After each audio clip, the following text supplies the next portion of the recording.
aho muri aho umuntu wese asaba Imana kugira ngo Imana iduhe umugati wacu udukwiriye muri iki gitondo. Et je voudrais vous demander aussi que chacun puisse prier pour que Dieu nous donne notre pain de ce matin. Ndagerageza rero kugenda nsoma imirongo imwe n'imwe. J'essaierai de lire quelques passages. Ariko n'iyi ndirimbo nayo ntayiretse. Mais je n'oublierai pas ce chant qu'on vient de chanter aussi. Kandi rwose reka ninginge abazi igifaransa muri mwe bazagure aka gatabo ntabwo gahenze cyane. Et je voudrais demander à ceux qui parlent français d'acheter ce livre de chants. Il ne coûte pas cher. Rwose muzabaze Pastor Asina Paul azakabaha aka gatabo ariko kukemprima murumva ko bitwara nyine amayero, azabwira amayero kagurwa, turirimbe indirimbo rwose no mu ngo zacu nyabuna, kandi si ubwa mbere mbibasaba bene data. Demandez au pasteur Hassina Paul, il vous fournira ce livre, mais vous comprenez que l'impression n'est pas gratuite. Il va vous donner ce livret pour que vous puissiez chanter, même dans vos maisons, chanter ce cantique. Kuki mutaririmba iwanyu mu ngo mwebwe mugifite amajwi meza? Pourquoi vous ne chantez pas dans vos maisons, vous qui avez encore de belles voix? Reka ndije kwinjira mu bitandeba cyane. Je ne vais pas rentrer dans ce qui ne me concerne pas. Twiga rero kubijyanye n'Umwuka Wera. En apprenant sur le Saint-Esprit, mureke turebe amagambo Yesu yavuze yicaye kuri wa musozi yerekana abanyehirwe. voyons ce que Jésus a dit quand il était sur cette montagne en montrant les bienheureux. Abahiriwe abari bo Umwami Yesu yarabavuze. Qui est bienheureux, Jésus-Christ en a parlé. Turabireba mu bice bitanu bya Matayo. Cela se trouve dans le chapitre 5 de Matthieu. Ntabwo tugenda twasoma hose, Nous ne lirons pas tout ce passage, ariko ndagira ngo murebe ibintu 9 Yesu yavuze. mais voyons 9 choses que Jésus a dit. Yesu yavuze ibice 9 by'abantu bahiriwe. Jésus a parlé de 9 catégories de personnes qui sont bienheureuses. Aragira ati ku murongo wa 3, hahirwa abakene mu mitima yabo. Au verset 3, il dit « Heureux les pauvres en esprit ». Murongo wa 4 akagira ati hahirwa abashavura. Au verset 4, il dit « Heureux les affligés ». Icya gatatu ku murongo wa 5 akagira ati hahirwa abagwaneza cyangwa abantu biyorosha boroheje. Et la troisième chose, au verset 5, il dit « Heureux les débonneurs ou les doux ». Icya kane turagisaba ku murongo wa 6 ahagira ati hahirwa abafite inzara n'inyota byo gukiranuka cyangwa by'ubugororotsi. Quatrièmement, il dit au verset 6, « Heureux ceux qui ont faim et soif de la justice ». Noneho icya gatanu turakibona ku murongo wa 7 ahagira ati hahirwa abanyembabazi cyangwa abanyempuhwe. Cinquièmement, il dit au verset 7, « Heureux les miséricordieux ». Noneho icya gatandatu kiva ku murongo wa 8 ati hahirwa abantu bafite imitima itunganye cyangwa iboneye. Et au verset 8, il dit « Heureux ceux qui ont le cœur pur ». Icya karindwi arakivuga ku murongo wa 9 aho agira ati hahirwa abakiranura abandi cyangwa abajya hagati y'abandi kugira ngo babumvikanishe. Et au verset 9, il parle de la 7e chose. Heureux ceux qui procurent la paix. icya munani akakivuga ku murongo wa 10 akagira ati hahirwa abarenganyirijwe ubugororotsi cyangwa ubutungane gukiranuka. Et la 7e catégorie est dite au verset 10, heureux ceux qui sont persécutés pour la justice. Noneho rero icya 9 kikaba nk'umusozo w'ayo mahirwe agira ati namwe muzahirwa ubwo bazabatuka bakabarenganya bakababeshyera ibibi byinshi babambora. Et le couronnement de tout vient au verset 11, là où il dit « Heureux serez-vous lorsqu'on vous outragera et qu'on vous persécutera et qu'on vous dira faussement de vous, on dira faussement de vous toutes sortes de mal à cause de moi. » Ibi bice 9 ni ireme rifasha umutima w'umuntu ushaka Imana. Ces 9 catégories sont une base pour aider le cœur de celui qui cherche Dieu. Kandi abantu bose bari mu isi bisanga muri ibi bice tumaze kubona. Et toute personne vivant sur terre se retrouve dans une de ces catégories. Nawe kandi uraha nanjye uraha ngaha mfite icyanjye muri ibi bice umwami Yesu yavuze. Moi, comme toi, nous sommes présents dans une de ces catégories. Birakwiye ko wajya kugera mu rugo ukareba muri ibi bice uko ari 9 wowe uri hehe.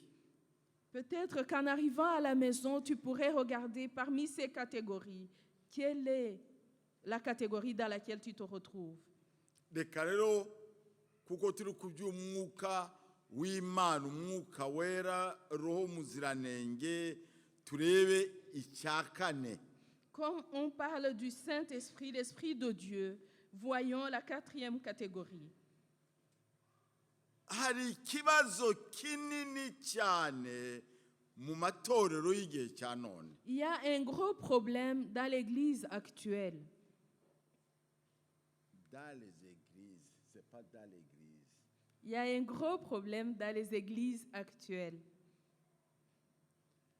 Ni ikibazo cyo kuza mu materaniro utaje guterana ushaka Imana. Ce problème, c'est de venir à l'église sans venir chercher Dieu. Murambaza mutuje kuvuga iki muze? Vous me demanderez que voulez-vous dire? Igihe cyo kuririmba kirakuryohera. Le temps de chant est bon pour toi. Ndetse wumva waba umuririmbyi. Tu aimerais même faire partie d'une chorale. Ariko igihe cyo kurya ijambo ry'Imana nicyo gihe kibiha cyane. Mais le moment de manger, d'être à table et d'écouter la parole de Dieu devient un moment amer. Nicyo gihe abantu barambirwa ibibuno bikaruha umuntu agahindura amatako ku ntebe ibitotsi bikaza. C'est le moment où on commence à s'ennuyer, on commence à gigoter et on commence à sommeiller. Noneho abademoni bakaza bavuga ngo ariko aho yavugiye yarekeye aho. Et les démons viennent ajouter en disant, depuis le temps qu'il parle, qu'il arrête un peu. Ukumva urananiwe urabirambiwe. Tu te sens fatigué et tu t'ennuies de cela. Undi mudemoni akaza wa porogaramu nawe akakwereka porogaramu wagombaga kujyamo Et notre démon viendra te montrer le programme que tu avais. kandi ugasanga ko kura zifite ni nyinshi cyane Et tu vas voir que tu as beaucoup de programmes. hakaza na dayimoni w'isaha ngo reba ku isaha ubu habaye ryari Et l'autre vient te montrer l'heure en te disant, regarde l'heure qu'il est. byagera aho ngaho ugataha uko waje Et quand on arrive à la fin, tu rentres tel que tu es venu. ubwo ngerageje kuvuga duke singeze ku mudayimoni wo kureba ngo kanaka yambaye ati reka ndebe uko yambaye uwambaye umwenda mwiza uwambaye urunigi rwiza uwashyizemo rinete nshyashya inkweto zimeze zite n'ibindi ngibyo. Là, je me limite un peu sur ma liste. Je ne parle pas du démon qui te fera voir comment tel est habillé, tel autre et porte de nouvelles lunettes, elle est bien maquillée et beaucoup d'autres choses qui peuvent surgir à ce bityo moment-là. ugataha uko waje ugataha nta kintu wungutse mu mutima wawe. Et ainsi, tu rentres tel que tu es venu. Tu n'auras rien gagné dans ton cœur. Imana idufashe. Que Dieu nous aide. none ni umunsi mukuru w'abamama Aujourd'hui, c'est la fête des mères. ariko kubera imyaka maze y'ubupasitori Mais à cause du temps que je viens de passer en étant nta pasteur, nubwo iriya muri afurika baratubwiye ngo tube tuvuga iminsi mikuru y'abamama chez nous en Afrique, on ne nous avait pas dit de célébrer ces fêtes-là de mères. ntabwo twajyaga tubikora Nous ne le faisions pas. ariko icyo nzi Mais ce que je sais, hari abamama nabo batahiragaho baje mu rusengero il y a des mamans aussi qui rentraient à vide alors qu'elles étaient venues à hakaba l'église. n'abamama batafite abana ariko bakajya kubatira kugira ngo batahire aho ngaho. Et il y a des mamans qui venaient sans qu'ils aient des bébés, mais qui vont emprunter les bébés pour pouvoir rentrer à vide. igihe ijambo ry'imana rivugwa agatangira agakinisha umwana Et pendant qu'on parle de la parole de Dieu, elle commence à jouer avec le bébé. amuhunguraho utwo amurebaho ntitubura. Ce qui commence à essuyer, ce qui va commencer à faire ne manquera pas. ijambo ry'imana rikasozwa bati mwiziki ati bigishije. Et à la fin, on demande, qu'est-ce que vous avez appris aujourd'hui? Et la réponse est que, oui, on a été prêché. ni iki cyagufashije ati yewe ati icyo twafashijwe gusa menya iki Qu'est-ce qui t'a twafashijwe. édifié? Nous avons été édifiés. Sache qu'on a été bénis. ariko ibyo ntibivuze ko ntabifurije umunsi mwiza abamama. Mais cela ne veut pas dire que je ne vous souhaite pas une bonne fête, les mamans. hano yesu aravuga ati mva hahiriwe abantu bagira inzara y'ibyanjye bakumva bafite apeti y'ibyanjye. Et ici, Jésus nous dit, heureux ceux qui ont faim et soif de ce qui vient de moi. inzara idatuje rwose iyo nzara igushakisha iby'imana. Une faim intense qui te pousse à chercher ce qui vient de Dieu. niyo nzara Cette faim, iyo umuntu amaze gusaza ararondogora. quand on devient âgé, on commence à radoter. ejo bundi abapastori twagombaga guhura kugira ngo tugire tuganire. Dernièrement, on devait se rencontrer en tant que pasteur pour parler de certaines choses. turaganira ariko amasaha aragenda Nous avons discuté, le temps est vite passé. noneho tujya kurangiza ndataha. Et à la fin, je suis rentrée. ngeze mu rugo Et quand je suis arrivée à la maison, ikintu nabwiye uriya mubyeyi nababwiye nti mwiriwe. ce que j'ai dit à mon épouse, je lui ai dit bonjour. ntariko ndashonje. Et je lui ai dit j'ai faim. atese wirute ntoya wimbaza ibindi ndashonje bazungabure niba ari byari ndashonje. Et elle a essayé de savoir comment j'avais passé ma journée. Et je lui ai répondu, ne me demande rien, j'ai faim. S'il y a quelque chose à manger, donne-moi. igifu cyanjye kirashaka ikintu. Mon estomac voulait quelque chose. igifu cyanjye kimerewe nabi. Mon estomac est en train de souffrir. nicyo kimwe n'igifu cyo mu buryo bw'umwuka nacyo kirashaka kigashaka kurya ijambo ry'Imana. Ainsi, c'est l'estomac dans l'esprit qui cherche à manger Ukumva la parole de nta Dieu. kindi cyakurangaza, nta kindi cyakubuza kurya ririya jambo ry'Imana. Et ainsi, tu sens que rien ne pourrait t'empêcher de manger cette parole de Dieu. Bibiliya iravuga ngo ijambo ryawe maze kurirya ngo mu kanwa ryarashaririye ngo ariko rigeze mu nda rimbera iremerere mu mutima La wanjye. Bible nous dit que en mangeant ta parole, elle a été amère dans ma bouche, mais quand elle est arrivée dans mon estomac, j'ai senti que c'était une édification. Abandi batubanjira bavuga ngo ijambo ryawe ni ryiza, ijambo ryawe ni itabaza riyobora ibirenge byanjye. Les autres ont dit, ceux qui nous ont précédés ont dit, ta parole est bonne, ta parole est une lanterne qui éclaire mes pas. Bandi baravuga ngo narishimye ubwo bambwiraga ngo nujye mu nzu y'Imana Et kujya d'autres ont gute dit, ijambo ry'Imana. J'ai été heureux quand on m'a dit, va dans la maison du Seigneur Iyo pour rero écouter la parole de Dieu. umuntu atagishobora kugira iyo nzara Et aba quand arwaye. quelqu'un n'a plus cette faim, c'est qu'il est malade. Aba arwaye. C'est qu'il est malade.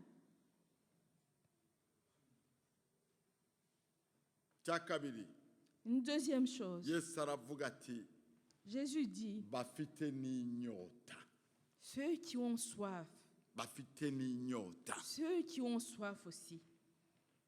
Si inzara gusa, iyo nzara ijyana n'inyota.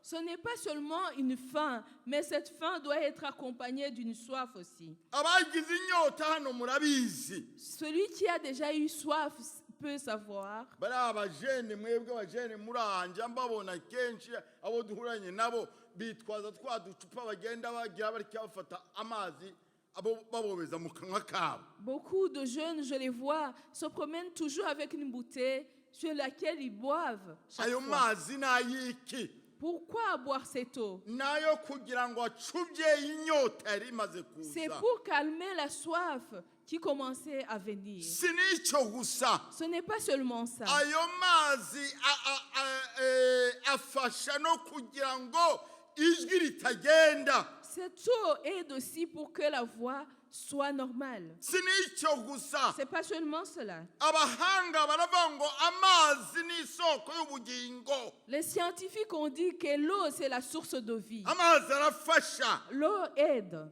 Uko rero dushaka ayo mazi, Comme nous recherchons cette eau, Yesu aravuga ati barahiriwe abafite iyo nyota. Jésus dit, heureux ceux qui ont cette soif. Abafite iyo nyota barahiriwe. Ceux qui ont cette soif sont heureux. Abantu bagira bati ndanyoterewe kumva Imana ivugana nanjye. Ceux qui ont soif d'écouter Dieu qui leur parle. Abantu bagira bati ndanyoterewe kumva ubuyobozi bw'Umwuka Wera. Les personnes qui sentent cette soif d'écouter la direction du Saint-Esprit. Ndibuka umugabo umwe wakundaga inzoga cyane. Je me rappelle d'une personne qui aimait la bière. Avuga ati inzoga nicyo kinyobwa cy'abantu b'abagabo. Il disait, la bière, c'est la boisson des hommes. Ati ntabwo umuntu w'umugabo anywa amazi. Un homme ne boit pas de l'eau. Ntabwo uwo nguwo yari abizi neza ubanza yataragiye mu by'ubuganga. Celui-là n'était pas au courant parce qu'il n'était pas informé par la Ariko iyo médecine. yagiraga inyota afataga amazi agashyira mu kanwa akazunguza mu kanwa akayacira ngo inyota irarangiye. Quand il avait soif, il prenait de l'eau, il gargarisait un peu et il recrachait. Noneho agafata inzoga akanywa. Et là, il prenait de la bière pour Ariko boire. uwo mugabo igihe kimwe Mais un jour, ijambo ry'Imana rimukoraho la parole de Dieu l'a touché. ngo rimukoreho yumva afite inzara n'inyota igifu kiraguka cyo gushaka kurya ijambo ry'Imana. Quand la parole de Dieu l'a touché, il a senti que son estomac s'ouvrait et il avait soif et faim agira inzara d'écouter la yo parole de kumva Dieu. iby'Imana. Et il a eu soif et Agira inzara faim yo kumva indirimbo d'écouter ce aririmba qui mu vient de rusengero. Dieu, d'écouter les chants qui sont Agira chantés inzara à yo kugenda l'église. aririmba nk'uko abandi bari Et il kuririmba. a eu cette faim de continuer à chanter comme les autres le font. Ariko niho bamwigisha ko hari n'umwuka wera umara inyota. Mais on ne lui avait pas appris qu'il y avait le Saint-Esprit qui atterre la soif. Noneho ati uwo mwuka wera nawo ndawushaka. Et il a commencé à dire, j'ai besoin de ce Saint-Esprit Ashaka aussi. uwo mwuka wera. Il a recherché le Saint-Esprit. Arakomeza Il a arashakisha continué cyane. à chercher. Noneho igihe ngo kigere Et le moment venu, abatizwa mu mwuka il a wera. été baptisé dans le Inyota Saint-Esprit. yari afite yumva Et la soif qu'il rwose avait, irarangiye. il a senti que cette Uwo soif se mugabo calmait. yarahagurutse mu bandi bagabo. Et cet homme parmi les autres, il s'est levé. Arahaguruka ati yemwe bagabo mureke mbabwire. Il a dit, homme, écoutez-moi. Ati baravuze ngo inzoga iraryoha. Ils disent que la bière est bonne, Atari ku mwuka wera arusha inzoga kuryoha. mais le Saint-Esprit est meilleur. Il est plus que la bière. Inyota, La soif, inyota la soif yo kubatizwa mu mwuka wera. d'être baptisé dans le Saint-Esprit. Inyota La soif yo kuzura umwuka wera. d'être rempli du Saint-Esprit. Inyota La soif yuko uba ubuturo bw'umwuka wera. d'être la maison du Saint-Esprit, le temple du Saint-Esprit. Iyo rero utagifite inyota ufite ingorane. Quand tu n'as plus cette soif, tu es en danger. Nguko uko tumeze mu matoro y'igihe cya none. C'est ainsi que nous sommes dans les églises actuellement. Usanga abantu benshi batazi n'iby'umwuka wera. Beaucoup ne connaissent même pas ce qui concerne le Saint-Esprit. Namwe kandi muri aha ngaha Vous aussi qui êtes présents, tumugire muti wa musaza we ko rwose utinyutse cyane kutubwira. vous allez peut-être me dire, pasteur, pourquoi vous osez nous dire cela? Abafite inzara n'inyota by'ijambo ry'Imana bakagira inyota y'umwuka wera muri bake aha ngaha. Mais ceux d'entre vous qui ont faim et soif du Saint-Esprit sont très peu nombreux parmi Ndabizi vous. ko mushobora gusohoka muca imanza muti yatugize akara kajyahe. Vous pourriez peut-être me condamner après en disant que je vous ai rabaissé. Ariko ndagira ngo mbabwire ibyo ngibyo. Mais je voudrais vous le dire.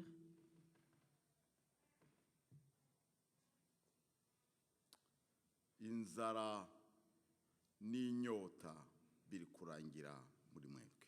La faim et la soif est en train de disparaître parmi vous.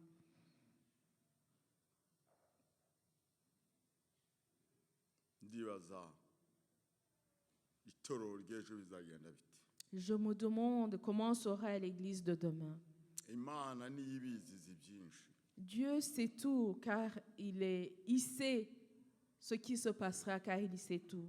Kandi nizeye ko umurimo ari uw'Imana. Et je sais, je crois que l'œuvre est de Dieu. Ariko sinabura kubabwira ko mfite impungenge. Mais je ne mentirai pas en vous disant que j'ai peur. Iyo mbona abari gukora umurimo w'Imana batagifite inzara n'inyota. Quand je vois ceux qui sont dans l'œuvre et qui n'ont plus faim et soif, Ukari gukora bari mu idini gusa. mais qui sont dans la religion, Bari mu idini gusa. ils sont dans la religion. Baraza bakaramukanya Yesu ashimwe gusa. Ils viennent, ils se saluent en se disant que Jésus soit loué. Ariko bari mu idini gusa. Mais ils sont que dans la religion. Mumbabarire ntabwo nazanywe no gutanga ubuhanuzi bwo kurondora. Je ne suis pas là pour révéler certaines choses. La prophétie. La prophétie de révéler certaines choses. Ariko bavandimwe no mu maso ndabireba. Mes chers frères, même de vos visages, je le vois. Umuntu yaravuze ngo ubasha kutayoberwa ukwibye gusa ukayoberwa waguhishe. Quelqu'un a dit un jour, tu ne sauras pas celui qui t'a volé. Tu ignoreras là où celui qui t'a volé vient de cacher ce qui vient de te voler. Ntibatera ubwoba abakristo. Ne craignez pas, frère. Ariko igihe cyose mbareba. Mais chaque fois que je vous Igihe vois, cyose ndamukanya namwe. chaque fois que je vous Muri salue, njye hari icyo Imana yashyizemo. Dieu a mis quelque chose en moi. Iranyereka ngo uyu muntu arakennye.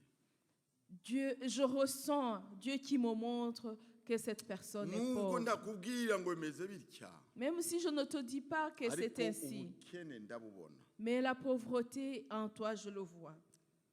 Hahirwa abafite inzara n'inyota.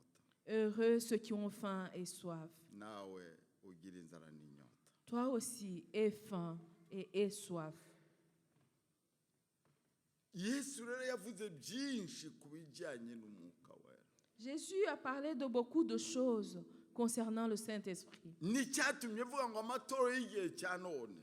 C'est pour ça que j'ai parlé des églises actuelles. Amatorero y'igihe cya none ari kureba abazi kuvuga neza. Les églises actuelles regardent ceux qui sont éloquents. Amatorero y'igihe cya none ari kureba abantu bakize bifashije. Les églises actuelles regardent sur ceux qui sont riches. Amatorero y'igihe cya none ari kureba abize amashuri y'ibirenga ari hejuru. Les églises actuelles regardent sur ceux qui sont intelligents, qui ont étudié. Ibyo byose ntabwo ari bibi.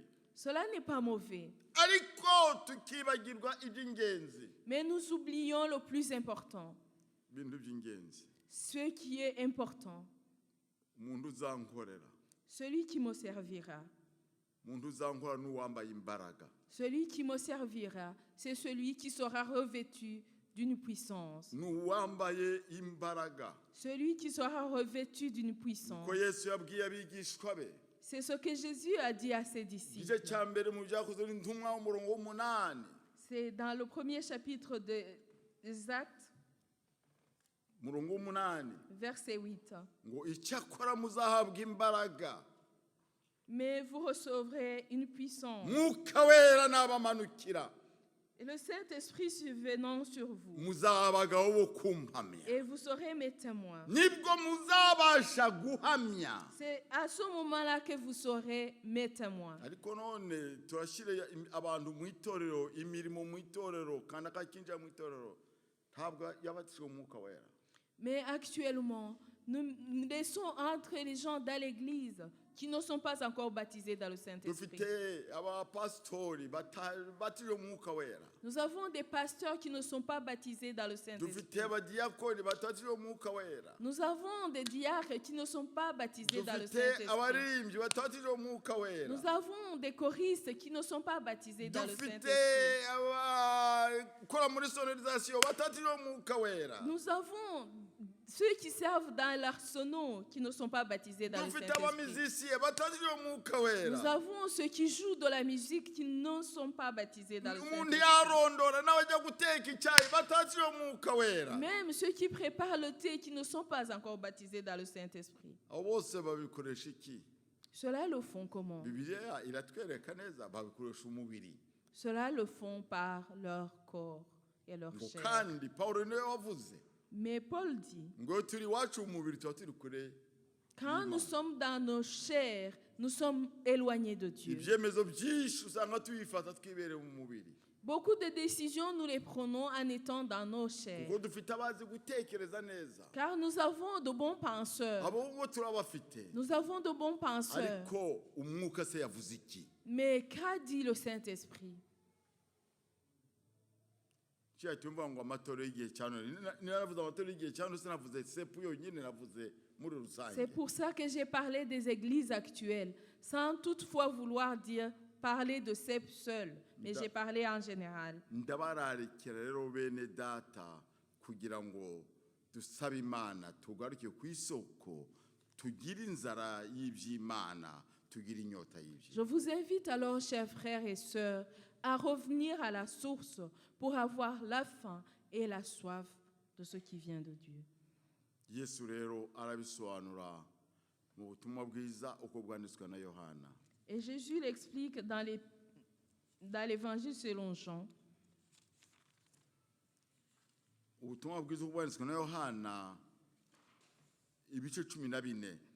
Évangile de Jean, chapitre 14,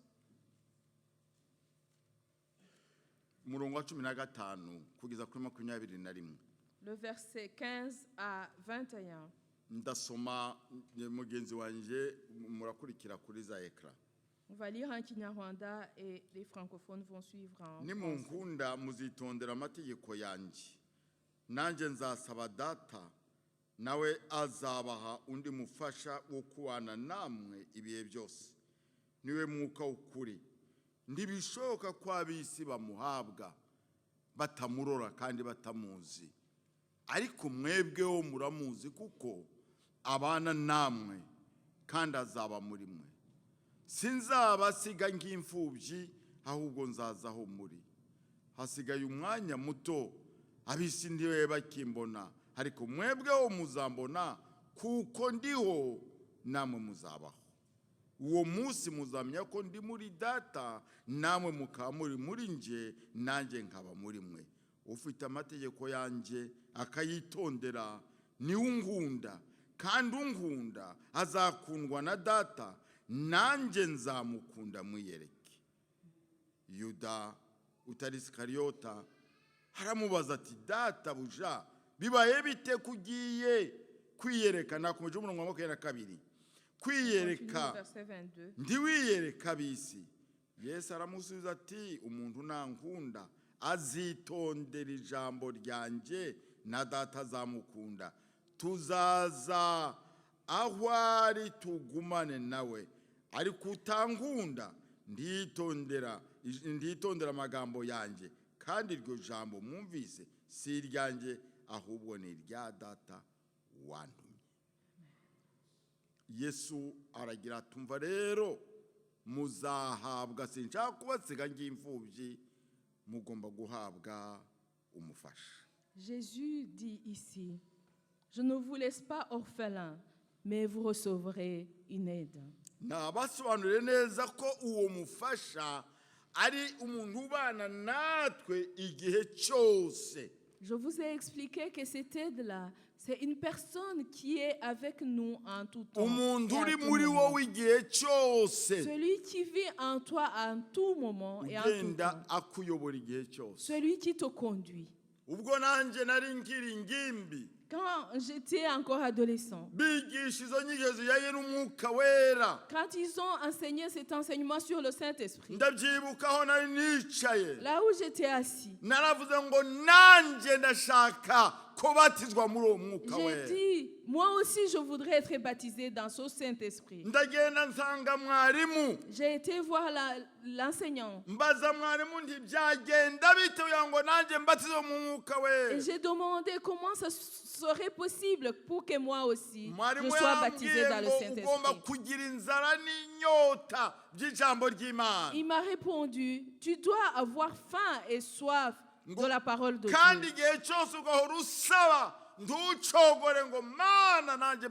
Et tu dois persévérer dans la prière en demandant, Seigneur Dieu, baptise-moi dans le Saint-Esprit aussi. Tu dois avoir ce sujet de prière dans ton cœur.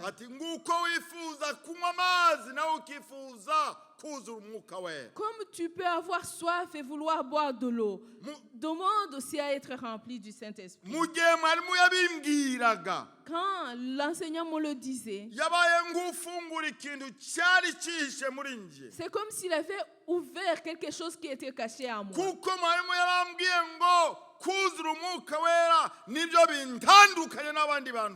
Car il m'a dit que le Saint-Esprit, être rempli du Saint-Esprit, c'est ça qui me différenciera des autres.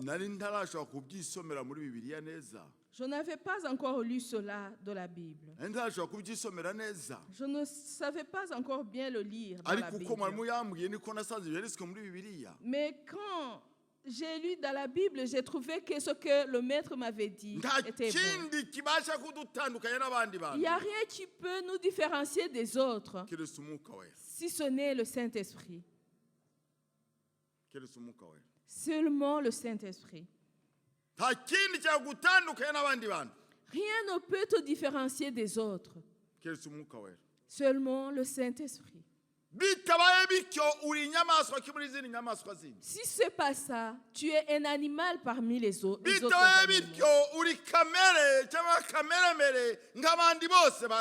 Si ce n'est pas cela, tu es de la nature profonde comme les autres natures. Mais si le Saint-Esprit est en toi, le Saint-Esprit te dirige.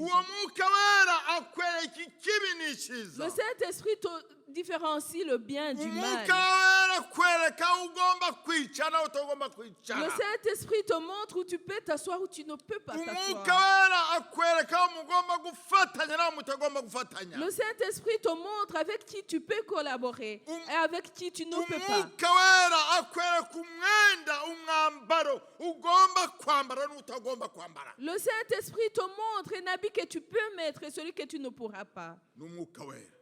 C'est le Saint-Esprit.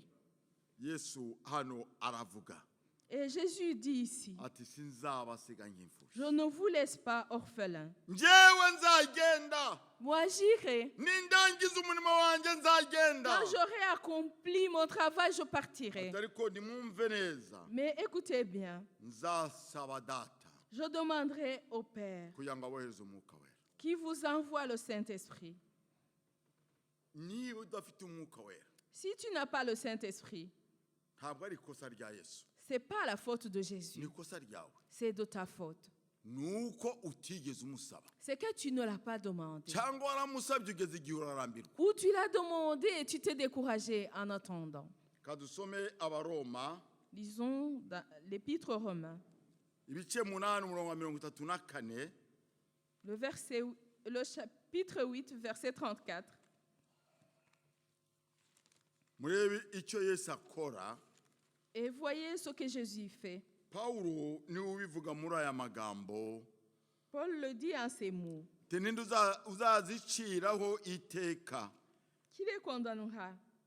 ni Kristo Yesu, kandi ari we wazipfiriye, Christ est mort, bien plus. ndetse akaba yarazutse ari uburyo bw'Imana Data, Et il est agira ate ressuscité. adusabira. Il est à la droite du Père. Il intercède pour nous. Kristo ari iburyo bw'Imana Data, akora iki? akora umurimo wo kudusabira. Christ est à la droite du Père et il intercède pour nous. twasomeye dute muri Yohana? Qu'est-ce que nous avons lu en Jean? nzasaba Data nawe azaboherereza umufasha. Je demanderai à mon Père, il vous enverra une aide. mbese biri kumvikana neza? Est-ce que c'est clair? noneho mu rindi jambo, Kristo ari iburyo bwa Data agusabira, abona ukuri gusaba, akabwira Data ati muhe umwuka we. Autrement, Christ est à droite du Père en train d'intercéder. En voyant comment toi tu demandes le Saint-Esprit, il dit à son Père, donne-lui le Saint-Esprit. ariko ikibazo Mais le problème, ni wowe, ntabwo ari Kristo, c'est toi, c'est pas Christ. kuko ari iburyo bwa Data. Lui, il est à droite du Père. sibyo bene da? ari gukora iki? Qu'est-ce qu'il fait? ari kudusabira Il intercède pour nous, kugira ngo tubone iki? pour que nous ayons umwuka wera. le Saint-Esprit. hari umuririmbyi w'umukongomani waririmbye Il y a un chanteur congolais qui a dit, ngo ndashaka kuzura imbaraga z'umwuka wera qui a chanté en disant, je voudrais être rempli du Saint-Esprit kugira ngo mbashe guhurira n'ibintu biri imbere yanjye. pour que je puisse affronter ce qui est devant moi. mbese ibyo wowe ntirya isengesho ryawe? Est-ce que cela ne serait pas ta prière aussi? Imana idufashe. Que Dieu nous aide. reka dusabe groupe de louange ize hano, Nous allons demander au groupe de louanges de venir ici. turirimbe Et nous allons chanter. mwuka wera muhoza wacu, Nous allons mwuka wera chanter uduhishurira. le Saint-Esprit, notre consolateur, celui qui nous révèle. twese twirimbane dusenga Imana. Et nous allons chanter ce chant en priant. icyo mbasabira nanjye nisabira Ce pourquoi je prie pour moi et comme pour vous, ni ukugira ngo ugire iyo nzara n'inyota c'est by'ijambo pour que ry'Imana. tu aies cette faim et soif. ugire inzara n'inyota y'umwuka wera. Que tu aies faim et soif du Saint-Esprit. ugende ujye iwawe ufate igihe cyo kujya usenga Imana. Va chez toi et prends le temps de prier iryo Dieu. sengesho wari warariretse, Tu avais abandonné cette prière, ariko ubu noneho utangire usenga Imana. mais maintenant commence à prier. usenga Imana. Continue à prier Dieu. ikindi nakubwira, Une autre chose que je pourrais te dire, nubwo amasaha yageze, même si l'heure est avancée, Yesu yaravuze ngo Imana ni umwuka. Jésus a dit, Dieu est esprit. mworoshye gatoya, imana ni umwuka Dieu est esprit. n'abayisenga bakwiriye kuyisenga mu mwuka no mu kuri. Et ceux qui prient Dieu devraient le prier en esprit et en vérité. noneho rero wowe ugiye gusenga imana ngo ubone umwuka wera, Alors toi qui vas prier pour avoir le Saint-Esprit, ndagusabye wiyambure ibitari iby'ukuri byose. je te demande de te dévêtir de tout ce qui n'est pas de Ibitari vérité. iby'ukuri byose ndagusabye ubyiyambure. Tout ce qui ne sont pas véritables, tu dois t'en dévêtir. Wowe urabizi. Tu sais de quoi il s'agit. duhaguruke turi iyo ndirimbo. Nous allons nous lever et chanter ce chant. Umuntu ukeneye isengesho spéciale araza hano imbere. Que celui qui a besoin d'une prière spéciale puisse avancer. Bamwe muri mwebwe bambabarire, harabona agomba kubona nabo kuwa gatanu. Certains d'entre vous, on avait planifié de se voir le vendredi. Ariko Qui ntabwo m'excuse. byashobotse kuko nanagize umuntu wo mu muryango wari witabye Imana. Ça n'a pas été gufasha possible. umuryango. Parce qu'on a eu un décès dans la famille et j'ai été obligée d'aller.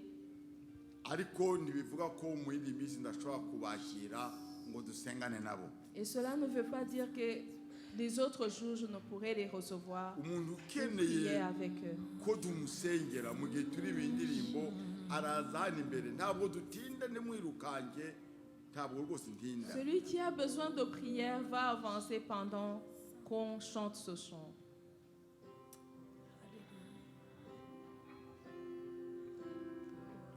Mbese mwayiporojeta neza ko kuri za ekara.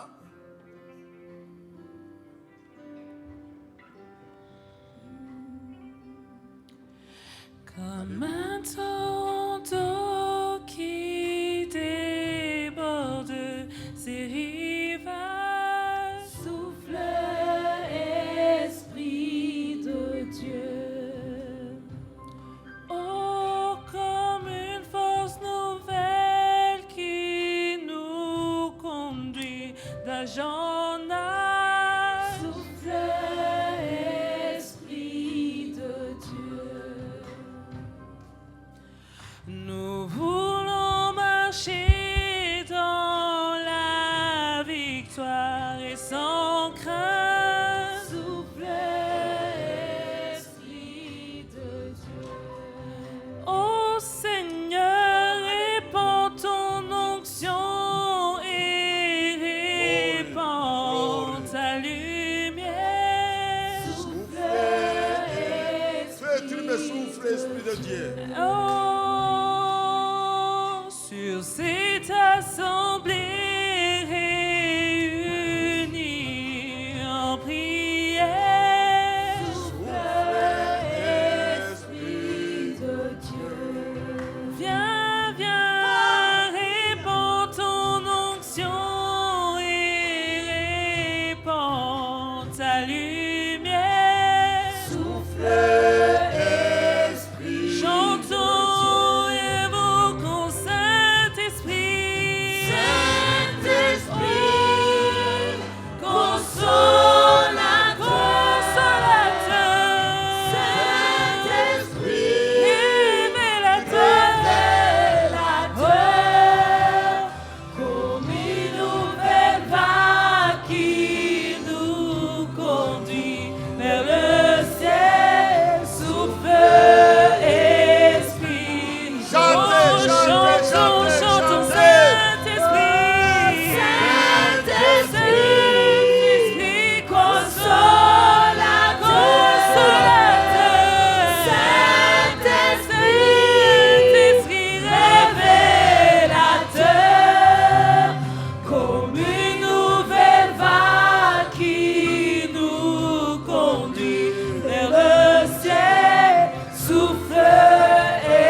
turirimbe ngo Saint Esprit consolateur ariko tudacuranga twese n'amajwi yacu gusa. On va chanter le Abapasiteri Saint-Esprit begera aba bantu, consolateur abapasiteri mwegera aba bantu, mwegera sans aba les bantu. instruments. Muze hano Et les imbere, pasteurs puissent muzane imbere. s'avancer. Esprit consolateur, Saint-Esprit révélateur, comme une nouvelle vague qui nous conduit vers le ciel, souffle Esprit de Dieu. Chantons Saint-Esprit, Saint-Esprit, consolateur,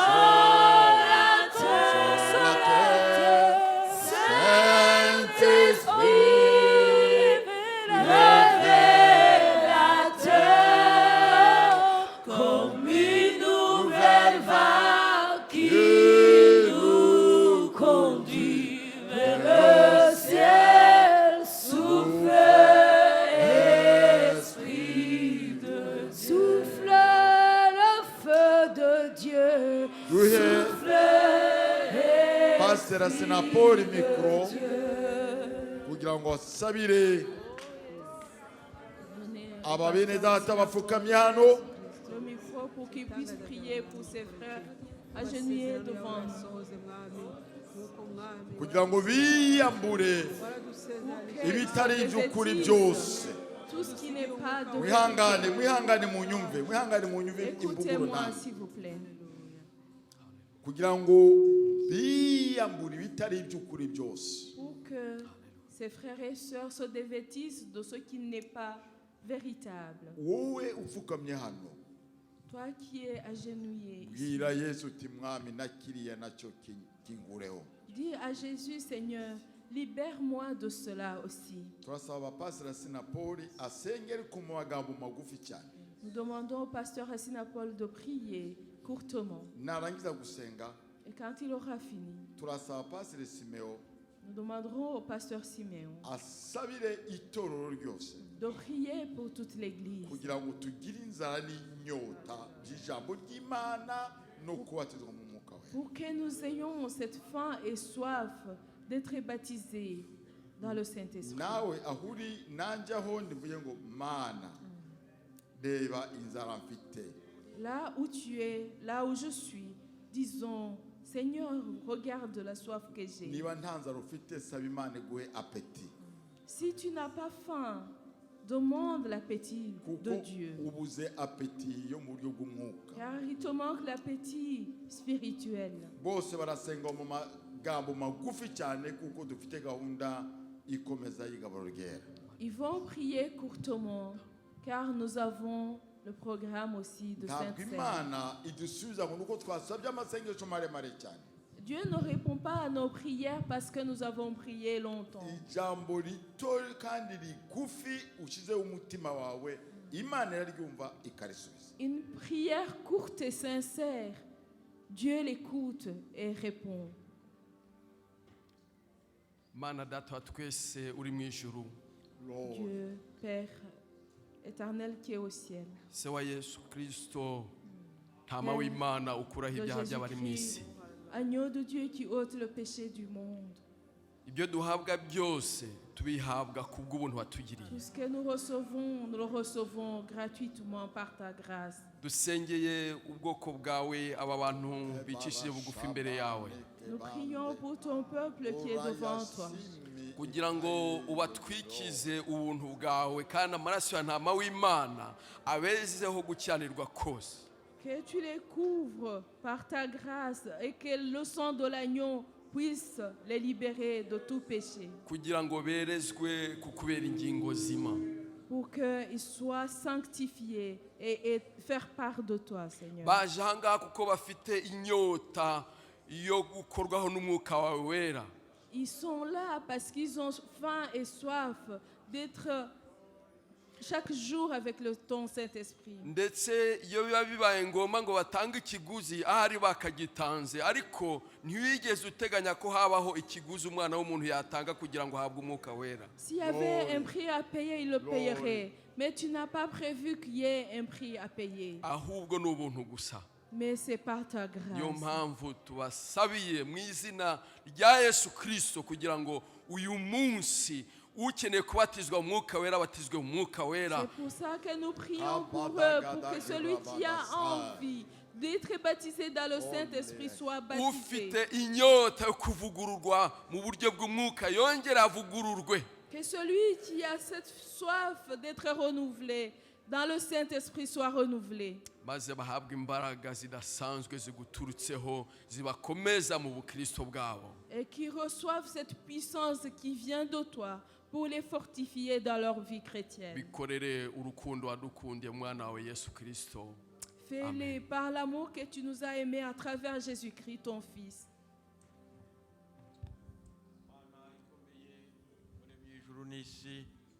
Dieu Tout-Puissant, Créateur du ciel et de la terre, turagushimye ko watwohereje Yesu umwana wawe w'ikinege Yes. te kwitangira. rends grâce de nous avoir donné Jésus-Christ, ton Fils. turagushimiye Yesu ko washimye ko mwami udupfira kandi ukabyemera ugapfa urupfu rubi.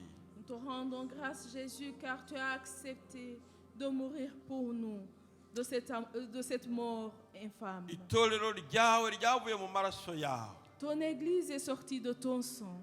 kandi mwami washimye gusubira mu ijuru ariko usiga isezerano. Tu es retourné au ciel, mais tu nous as laissé une promesse. ko uzohereza umwuka wera ari uzabana natwe ibihe byose. Glory, glory. Tu nous enverras le Saint-Esprit qui sera avec nous. nyamara mwami nta nyota dufite nta nzara dufite yo kuzura uwo mwuka wera. Mais Seigneur, nous n'avons pas cette faim, ni cette soif d'être remplis du Saint-Esprit. icyo gituma mwami tugaragara nk'abumye mu itorero ryawe. C'est pour ça que nous ressemblons à être desséchés dans ton Église. tanga inzara mwami, Donne faim, Seigneur. tanga inyota, Donne soif, Seigneur. dushake umwuka wawe, Que nous Glory, puissions rechercher glory. ce dushake Saint-Esprit. kuzuzwa. Glory. Remplis, Seigneur, umwuka arahindura, car l'Esprit change, umwuka atanga transforme. imbaraga, L'Esprit donne la umwuka force. atanga gutinyuka no gushira amanga. L'Esprit libère et donne la liberté. ndakwingize mana kugira ngo uvugurure itorero ryawe, Je te Glory. prie, Seigneur, pour que Duhembure. tu renouvelles ton Église. wohereza umuriro wo mu ijuru, Envoie ton wohereza Esprit mwami venant du w'abami ciel. imbaraga zo mu ijuru. Envoie kugira ta ngo zigere puissance kuri buri venant wese. du ciel. urakoze cyane Yesu, Merci, Jésus. mu izina ryawe, En ton Saint-Nom. amen. Amen. Murakoze bene data. Yesu Merci, abafashe. frère. Que Dieu vous aide. Tuzakomeza gusengana namwe. Nous allons continuer à prier ensemble. Bavandimwe mwese, Chers frères et sœurs tous, mbere yuko njya kwicara, avant que je n'aille m'asseoir, ndagira ngo mbabwire ko gukocagurana kuri mu miryango yacu kuri guterwa nuko iby'Imana byagabanutse muri twebwe. je voudrais vous dire que tous ces conflits qui sont dans nos familles sont dus à son manque d'Esprit Saint dans en Kubera nous. kubura umwuka wera, Son turi manque du gukoresha ijambo Saint-Esprit. ry'Imana kugira ngo turikubitisha abandi. Nous utilisons la parole de Dieu pour taper les autres. Ariko nuko nta mwuka w'Imana uhari. Mais c'est parce qu'il n'y a pas l'Esprit de Dieu. Gukocagurana kuri mu mirimo turimo dukora mu itorero, gusitaranaho, kutababarirana, kurebanika ijisho, biri guterwa nuko tubuze. Ces conflits et ces problèmes qui sont dans les services, dans l'Église, sont dus à ce manque du Saint-Esprit. Rubyiruko, Jeunes, ushaka gukorera Imana, vous qui voulez servir Dieu, mukeneye kubatizwa mu mwuka wera. vous avez besoin d'être baptisés dans le Saint-Esprit. Mbere yo kwirukankira kuririmba, Avant de courir et aller chanter, mbere yo kwirukankira gukora imirimo hano mu itorero, avant de commencer à servir dans l'Église, nimusabe Imana ngo Mana mbatiza nanjye mu mwuka wera. Priez pour que Dieu puisse vous baptiser dans le Saint-Esprit. Mama, papa, batiza mu mwuka wera. Père, mère, sois baptisé dans le Saint-Esprit. N'ibisengesho rya buri wese. Que ce soit la prière de chacun d'entre Nanjye nous. kandi n'ibisengesho ryanjye. Que ce soit ma prière aussi. Keneye ko Imana yongera kunsura bundi bushya. J'ai besoin que Dieu me revisite encore Keneye une kongera fois. gusurwa n'Imana bundi J'ai bushya. besoin que Dieu me visite à Keneye nouveau. kongera guterera indi ntambwe yindi. J'ai besoin de faire un pas de plus Kugira ngo ngende negera ijuru. pour que j'aille de l'avant vers le Kuko ciel. ndabizi ko uwambambi warantegereje. Car celui qui a été crucifié pour moi m'attend. Yesu abaho umugisha. Que Dieu vous bénisse. Nimuhaguruke gato mwifurizanye umugisha w'Imana. Levez-vous et souhaitez-vous la bénédiction venant de Dieu.